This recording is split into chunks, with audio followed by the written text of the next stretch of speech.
Graph वाला सवाल है।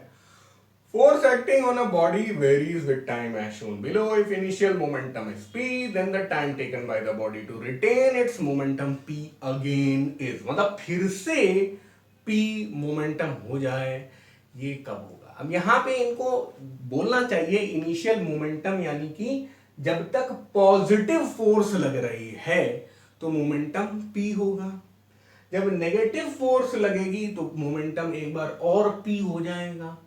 तो एक ये तो आप जानते हैं, एफ डी टी को यहां कर दें और चेंज इन मोमेंटम हो क्या रहा है, पी से शुरू और पी से ही खत्म, यानी कि ये जीरो आ रहा है। तो हम कुछ ऐसा कर दें कि एफ डी टी जीरो आ जाए, यानी कि area under this curve zero आ जाए, वो वाला टाइम हमें निकालना है। कुछ इंटीग्रेट करने की जरूरत नहीं है, क्योंकि यार स्ट्रेट लाइंस हैं, तो इंटीग्रेशन की क्या ही जरूरत है। तो हम ये चाहते हैं कि भाई इसका एरिया निकाल लें, इसका एरिया तो फट से आ जाएगा, एरिया ऑफ ट्राइंगल है, और फिर इसका एरिया निकाल लें। अब यहां पे प्रॉब्लम ये कि भाई ये टाइम हमें नहीं पता, what is this time t1, मैं इसका नाम दिए दे रहा हूं क्योंकि t तो एक्सिस का ही नाम है, इस टाइम का नाम t1 है, और यही t1 हमें कैलकुलेट करना, ठीक है। तो इसका एरिया प्लस इसका एरिया इज इक्वल टू 0 होना चाहिए। चलो देखते हैं। और ये प्लस क्या है, ये यार नीचे है एक्स एक्सिस के, तो ये नेगेटिव एरिया होगा, ये पॉजिटिव एरिया होगा। चलो कुछ करते हैं। Half base into height, base कितना है 4, हाइट कितनी है 1, बहुत बढ़िया। यहां पे एरिया, यहां पे भी कर लेंगे यार, हाफ बेस t1। सर ये नहीं समझ में आया यार, ये कितना हुआ, मतलब t1 को आप क्या लिख सकते हैं यार, या तो आप इस लेंथ को मान लीजिए t1, तो और अच्छा हो जाएगा। इस लेंथ को आप t1 मान लीजिए, ठीक है, तो आराम हो जाएगा।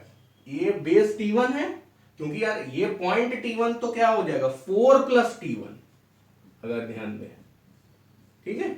इस बेस को आपने t1 मान लिया, तो ये हाइट कितनी होगी ये भी आप आराम से निकाल सकते हैं। देखिए ये ट्राइंगल, वैसे स्लोप लोप से भी निकाल सकते हैं, किसी भी चीज से निकाल सकते हैं, लेकिन मुझे ऐसा करना आसान लग रहा है। देखिए ये कितना है 2 है, ये कितना है देखो 1 है, तो ये 1 और ये 2, जो एंगल यहां वही एंगल यहां, वर्टिकली अपोजिट एंगल, तो ये 2 का आधा है 1, तो ये अगर t1 होगा तो ये वाली हाइट क्या हो जाएगी t1 डिवाइडेड बाई 2। आप चाहे tan थीटा से कर लीजिए, चाहे आप स्लोप से कर लीजिए, और चाहे आप सिमिलैरिटी से कर लीजिए। मैं तो सिमिलैरिटी जैसा कर रहा हूं, 2:1 रेशियो है, तो t1:t1 बाई 2 हो जाएगा। और इसका बेस पता चल गया, इसकी हाइट पता चल गई, तो half base into height t1 by 2। और आना क्या है, ये सब 0 आना है, आने दो। हाफ कॉमन लेके काट सकते हैं, तो 4 minus t1 square divided by 2 बराबर 0, t1 स्क्वायर डिवाइडेड बाई 2 बराबर 4, t1 स्क्वायर बराबर 8, ये तो मैं लिखता जा रहा हूं फालतू में। t1 क्या आ जाएगा 2√2। अब 2√2 तो ऑप्शन में ही नहीं है, लेकिन हमें कौन सा टाइम निकालना है, ये वाला टाइम निकालना है। ये हमने क्या टाइम देखा था 4 तो यहां तक था, और फिर t1 लेंथ यहां बढ़ गए, t1 टाइम में यहां बढ़ गए, तो 4 प्लस t1 आ गया। तो हमारा आंसर क्या हो गया 4 प्लस t1, यानी कि 4 प्लस 2√2। इस टाइम पे हमारा मोमेंटम वापस वही हो जाएगा, यानी p मोमेंटम इस एरिया से आया पॉजिटिव फोर्स जब लग रही थी, p मोमेंटम इस एरिया से आया जब नेगेटिव फोर्स लग रही थी। इस तरह से चेंज इन मोमेंटम हमारा 0 हो गया। और इस तरह से हम लोग किस ऑप्शन पे जाएंगे, हम जाएंगे ऑप्शन नंबर 2 में। और ये टाइम है तो भाई यूनिट सेकंड लिख लो, बस कॉपी कर लो। था मजेदार सवाल ये।